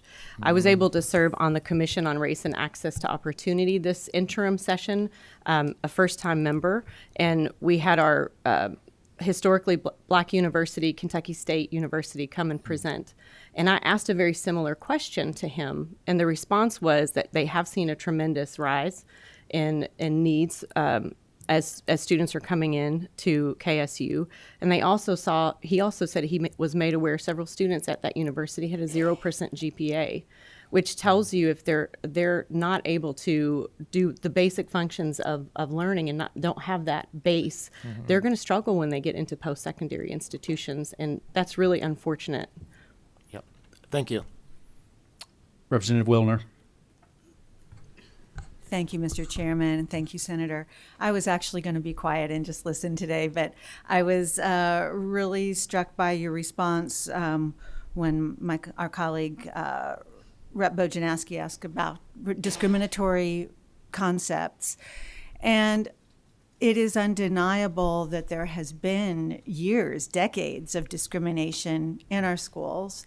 And just to take one really quick example that's been so well documented, so closely studied, is the disproportionate discipline meted out to different students, often based on race. And historically, it has been black males that have been more severely called out, more severely disciplined. That's beginning to shift. But there are even studies with eye tracking technology where teachers' eyes go to disproportionately black boys in classes when they're looking for trouble, that black boys are more severely disciplined historically. How do we move forward without acknowledging that some of those discriminatory practices are still in schools because it's so built in to us as human beings, self and other, much as we, don't want to teach it. We don't want that to be the messages that our kids absorb. But in our society, we do absorb those messages and we carry those into our classrooms. How can we fix this without acknowledging it, for starters, and addressing it explicitly? I'm going to let Michael Frazier answer to your first statement regarding racism and discrimination that we have faced in the past. And I hope he's going to reference a recent Supreme Court ruling. I think that he will, but he'll do it better than me. In regard to the discipline issues, we have seen a method to deal with the discipline issues through this restorative justice model. It comes straight from the concepts within diversity, equity, inclusion. It is simply not disciplining students. And I don't know if you're very familiar with that process. It's something that's actually used in the court systems. And I would argue that in the court system with adults, it possibly could have some benefits. But with children who really need guardrails and really need consequences for poor behavior, it's not effective, and it's continuing to disrupt the classrooms. So I think if we get back to raising expectations for all of our students, regardless of their color, regardless of the situations, they may have had a chaotic day. Okay, we still expect you to sit still and listen. We still expect you to not disrupt the classroom, regardless of what the student's situation is. The expectations need to remain. So I would argue that we have tried to implement something through restorative justice that is simply not helping the situation. If I could briefly respond. 1 second. Did you want Mr. Frazier to briefly comment? Yes, please. If he could do that quickly. Sure. Thank you, Mr. Chairman, and thank you, Representative Wildner, for that question. I think it's important to note that the definition of diversity, equity, inclusion is a specific definition. And it states that there shall not be preferential nor prejudicial treatment based upon race, sex, or an immutable characteristic. So, to your question, we're not washing away inequality and the need to recognize it. In fact, the definition within Senator Tishner's bill is a recodification of essentially non-discrimination practices based upon race and sex. So I would argue that the bill would actually require for a punctilious recognition of inequality when those things happen in public education. Representative Wilner. Thank you. I'm very familiar with restorative practices, and I want to say it is not a model about lack of accountability. When implemented correctly, it is all about accountability. It's having to take steps to make amends, to make restitution. It's not just you're off, everybody come in, apologize, shake hands, and move on. And I think it often gets misrepresented, misunderstood as that. And it is really a very effective model. There are school districts around the country that are using it with tremendously successful results. And so I have seen it implemented poorly, and it's exactly as you describe. But I hope you might look more deeply into what that model could offer and what it has offered in many districts across the country. Thank you. We are getting close on time. I'm cutting questions off. As of right now, we have 4 people on the list. So if you could be brief when called upon. Representative Massaroni. Yes, thank you, Chair. So my question is, recently in some of the hiring in 2 of our school districts, they have the gender-specific hiring. Does that get addressed in your bill? I would assume it's against federal law to hire gender-specific teachers or... I don't know that we're looking for not preferential hiring based off of those definitions that are in the bill. So as far as are they intently saying this is a position only for a female? For what reason? It would have to be tailored to that. But I don't know that that is going to be able to be compliant with civil rights laws on the books. Representative Stalker. Thank you, Chair. My question is a little twofold here. The first part is I'm just curious about what teachers have you spoken to that have expressed this level of concern that it is affecting their ability to teach that core content that we know that kids are struggling with, and that this is the culprit to that? I've talked to several teachers. They'll never say who they are because their job would be at risk. They speak about the discipline issues that they have in their classrooms that could be attributed to the concepts within DEI.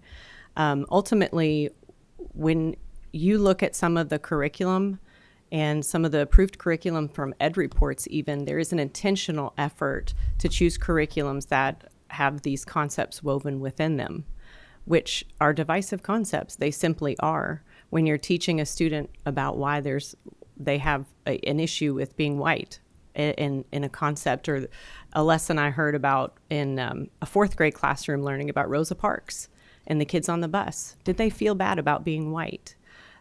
Those are ideas and concepts. We shouldn't make anyone feel bad about how they were born. Those are immutable characteristics. And I don't know that we should utilize curriculum in a way to shape children in a direction that could cause division among their peers. If I could respond, please, quickly. Thank you. I think we're missing an incredible opportunity right now. I'm going to be honest. I don't feel good about being white every day for a lot of reasons. Because it's a point of privilege that I get to move through the world in a way that so many of my other colleagues and friends and family members of the community don't get the privilege to do. And I'm just a female, but just a woman, just a white woman. If I was a white man, I would be functioning from a point of even greater privilege. I think we're missing an opportunity when kids have a moment to reflect about how the color of their skin does and does not allow them to move through the world. Running to them and trying to stifle that and trying to say you shouldn't feel bad, so we don't want to ever expose you to something that is going to make you have to pause and have maybe some internal feelings. It's a missed opportunity for some really good dialogue. It's not about making people feel bad about being white. I think it's about acknowledging the historical privilege that white people have always had in this country, which I don't know that anybody in this room in good conscience could argue exist and still exist. Within JCPS, we have a really diverse body of students. We have 145 languages that are spoken, and we have a really high percentage of kids that are on free and reduced lunch, 63%. In the term DEI, inclusive, diversity, equity, inclusion, it's about including everyone. White people have never been excluded.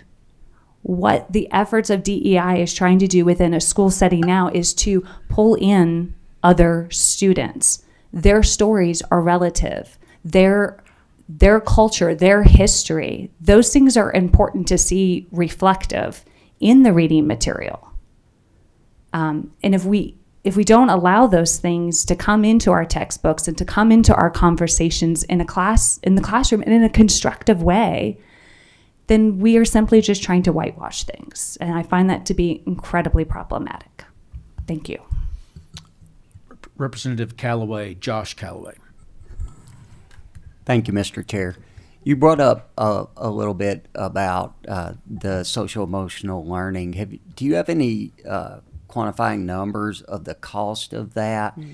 And you brought up about how some of that was rooted in DEI. Just didn't know if you had more information to share on that. I know it's very commonly used across all school districts, it seems like. I don't have any numbers on that. It's something I definitely could do more research into. I know there was a tremendous amount of money during the COVID years in the ESSER funds in order to address the mental health issues within our schools, and I think that was the gateway for SEL to come in.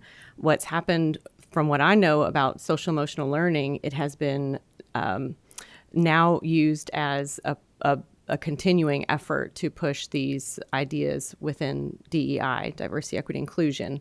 The results of those, I know from students, from parents, from teachers, it is an extremely time-consuming, and it takes away from educational opportunities. It's very hard for a parent to opt out of those programs as well because they interweave them throughout different parts of the school day.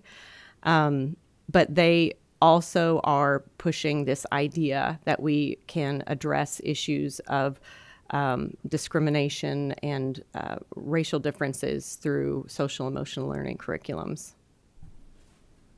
Representative Decker. Thank you, and thank you, Senator, for your bill and for your work in this area.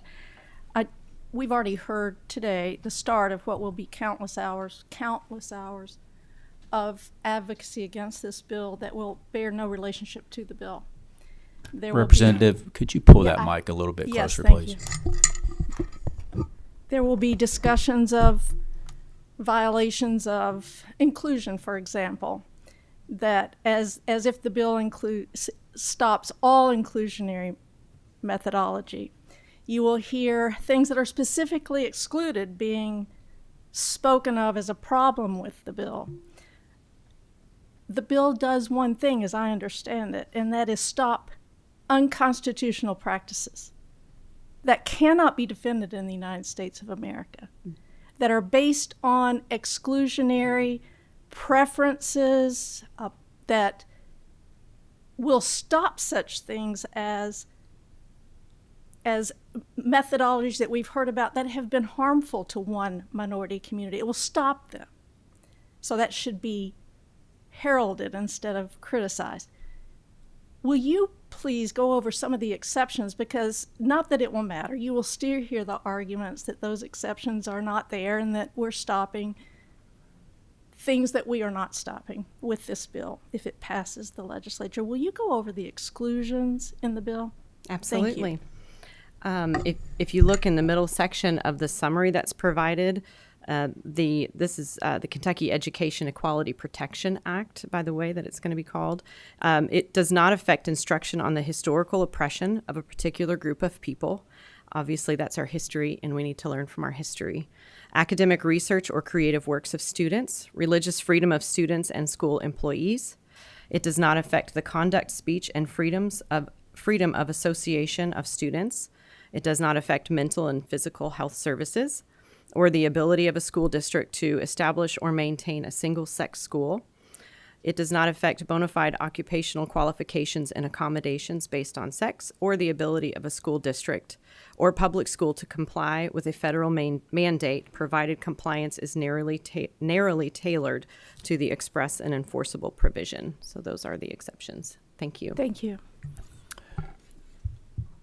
We're out of time. I'm going to wrap us up with a couple brief questions. Privilege of the chair. The first question I'm going to preface and say, I in no way intend to pick on Jefferson County with this question. It's simply the case that Jefferson County is our largest school district in the state. And so you have different levels of this depending on how large your school system is. So Jefferson County is a large system, and as Jefferson County goes, so goes the state of Kentucky in testing and scores, and they comprise about 20% of our students. Do you happen to know how much JCPS is currently spending on DEI programs and initiatives?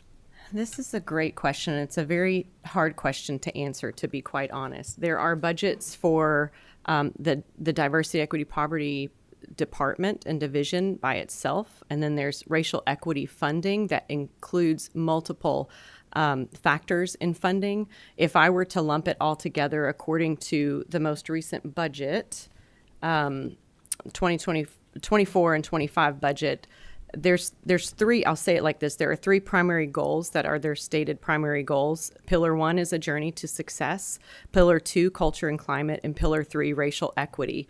Broken down by their numbers under Pillar 3, racial equity, is about $86 million. And again, I will say some of that is factoring in different areas of specific need for students and in their weighted funding, but it's all put together under the racial equity funding model. So your point is some of that $86 million is for good things, yeah, right? Absolutely. That kids need. So it's not all DEI and things that you're talking about. But having said that, whether it's 20 million or 80 million, it's a lot of money, correct? It's very significant. And then you did mention that the federal government just won a judgment. I don't know if you want to call it judgment, but the district had to pay $10 million. Well, they lost $10 million in funding. in payments from the federal government, which leads me to this is all going to make sense in a second, hopefully. The Students for Fair Admission case, are you familiar with that case? Yes, absolutely. So in that case, the Supreme Court ruled that race-based affirmative action programs violate the Equal Protection Clause to the Constitution. And with many of our school attorneys in the state are scared to death of their own shadow when it comes to liability, right? Sure. They want to protect the school systems and not protect the school systems from liability of any sort, right?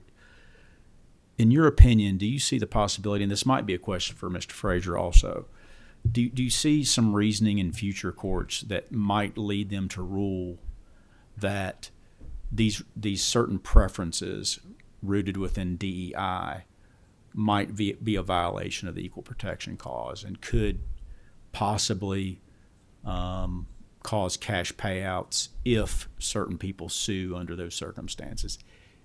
Is that a possibility? I would say that's a possibility, and I would even say that the ruling on Students for Fair Admissions v. Harvard is more broadly applies, not just to post-secondary institutions, but it definitely could apply to K-12 institutions when you're looking at the Equal Protection Clause. But I'll turn it over to Michael Frazier. Yes, thank you, Mr. Chairman, for that question. The short answer is we're already seeing it be applied. not just from an education admission standpoint, but also from hiring practices. Then Attorney General Daniel Cameron, in an opinion in 2023, applied Students for Fair Admission and the Equal Protection Clause within the Civil Rights Act when it related to a minority-based program within the governor's office. We're also seeing courts become very active in applying a subjective nature when it comes to ensuring that there is no discrimination based upon race, sex, and immutable characteristics. So we're already seeing that. In the Sixth Circuit, we're seeing the court be even more active when it comes to applying this because we passed the Civil Rights Act. The court has been more active in applying the Civil Rights Act when it comes to doing race, sex neutral policy, especially within education. Thank you so much. Have to be the final word here.